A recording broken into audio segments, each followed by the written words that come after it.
اسلام قبول کر ورنہ تمہیں مار دوں گا. یہ میں نے کہا دونوں لکھی اور دونوں کا مفہوم اپنی مرضی سے قرآن کی تعبیر سے ہٹ کے لکھا گیا. اور آیت میں نے سنا ہے لوگ کہتے ہیں جی دین میں کوئی جبر نہیں، دین میں کوئی سختی نہیں، جو مرضی کرتا پھرے. ریاست لبیک لا شریک لک لبیک. ایک تو لا اکراہ فی الدین، دین میں کوئی جبر نہیں ہے.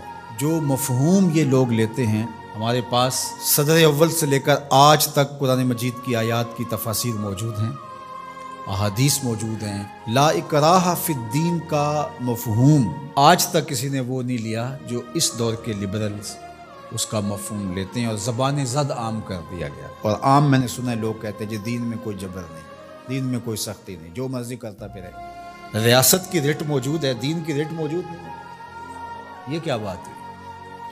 تو یہ بات ذہن میں رکھیں، فطری طور پہ اکراہ نہیں ہے. لا اکراہ فی الدین، کسی کو مجبور نہیں کیا جائے گا کہ تو اسلام قبول کر. کسی کی کن پٹی پہ پسٹل رکھ کے یہ نہیں کہا جائے گا کہ اسلام قبول کر ورنہ تمہیں مار دوں گا، یہ نہیں کیا جائے گا. دوسرا یہ ہے کہ کوئی شخص اسلام لے آتا ہے تو پھر اس کا ہاتھ کٹنے لگے چوری کے بعد تو وہ کہے کہ نہیں میں نہیں اس کو مانتا. لا اکراہ فی الدین، دین کے اندر کوئی جبر نہیں ہے. بدکاری کے اوپر اس کو سنسار کیا جانے لگے تو وہ کہے لا اکراہ فی الدین. جب مال آئے گا تو زکوٰۃ اس کو دینا پڑے گی، اور اگر انکار کرتا ہے ریاست کی ذمہ داریوں میں شامل ہے کہ اس سے زکوٰۃ لے. حضرت ابو بکر رضی اللہ تعالیٰ عنہ نے فرمایا لو منعونی اقالا لقاتلتہم علی منعہ. فرمایا اگر ایک رسی کھجور کی جو نکیل کے طور پہ اونٹ کے ناک میں ڈالی جاتی ہے، اگر اس کے دینے کا بھی انکار کرتے ہیں تو کہا ابو بکر آرام سے نہیں بیٹھے گا جب تک وہ رسی وصول نہیں کر لیتا. تو آپ کہیں گے دین میں جبر کوئی نہیں، تو رسول اللہ سے دین آپ نے سیکھا تھا یا ابو بکر صدیق نے سیکھا تھا؟ حضور کی صحبت میں بیٹھ کے دین کس نے سیکھا تھا؟ تو وہ تو یہ مفہوم سمجھے.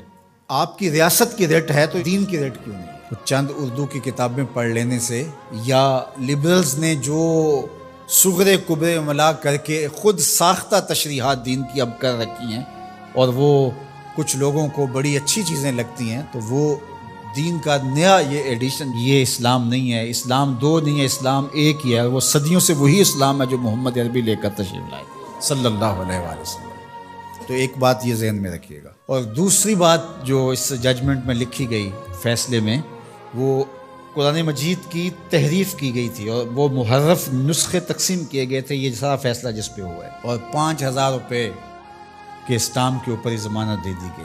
ساتھ یہ لکھا گیا کہ قرآن کی حفاظت تو اللہ نے اپنے ذمہ کرم پہ لی. اچھا، وہ جو بونے لوگ ہیں نا، وہ کہتے ہیں لو تم بات کرتے ہو، انہوں نے 2 آیتیں لکھی ہیں. میں نے کہا دونوں لکھی اور دونوں کا مفہوم اپنی مرضی سے قرآن کی تعبیر سے ہٹ کے لکھا. آیت لکھی انا نحن نزلنا الذکر و انا لہ لحافظون. اس کو ضمانت دے دی جس نے جو ہے وہ قرآن مجید کا مفہوم بدل کے کتاب چھاپی. پہلے تو میں پوچھتا ہوں آپ سے کہ اگر پاکستان کے دستور کو کوئی اپنی مرضی سے چھاپ دے تو کیا آپ چھاپنے دو گے؟ آپ اجازت دو گے؟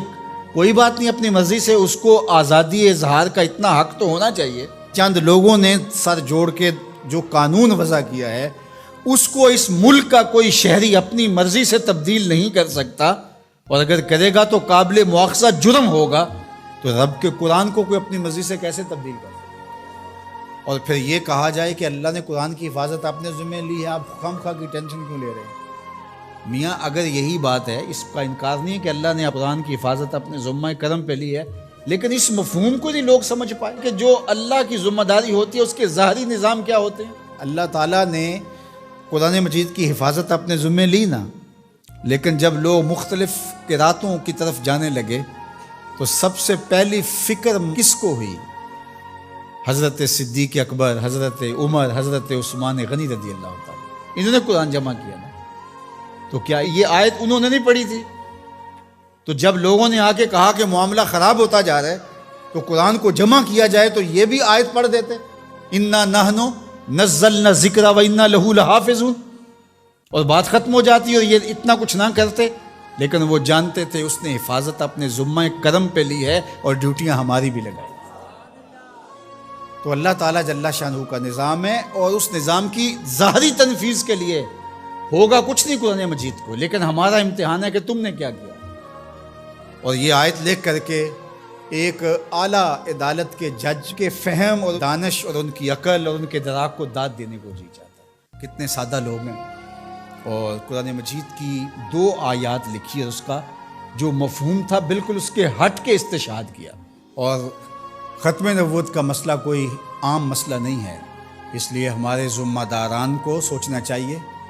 اس وقت ملک میں جو سیاسی عدم استحکام ہے، معاشی بحرانوں میں ہم دبے ہوئے ہیں، تمہاری عدالتوں پہ پہلے کس کو اعتبار ہے؟ ذرا آ کے مخلوق میں بیٹھ کے ان کی باتیں تو سنو، تمہارے بارے میں یہ سوچتے کیا ہیں؟ اور تم اب مذہبی ایشوز کو چھیڑ رہے ہو.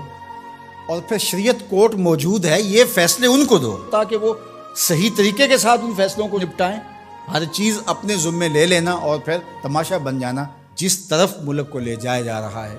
کچھ لوگ تو یہ کہہ رہے ہیں کہ کچھ عالمی سازشوں کے ڈانڈے اس سے ملتے ہیں. میں سمجھتا ہوں کہ عالمی دسیسہ کاروں کو کچھ کرنے کی ضرورت ہی نہیں ہوتی ہے، ہماری حماقتیں ہی کافی ہیں ان چیزوں کو کرنے کے لیے. تو اللہ تعالیٰ جل شانہ حفاظت فرمائے اور اس وطن کی خیر فرمائے.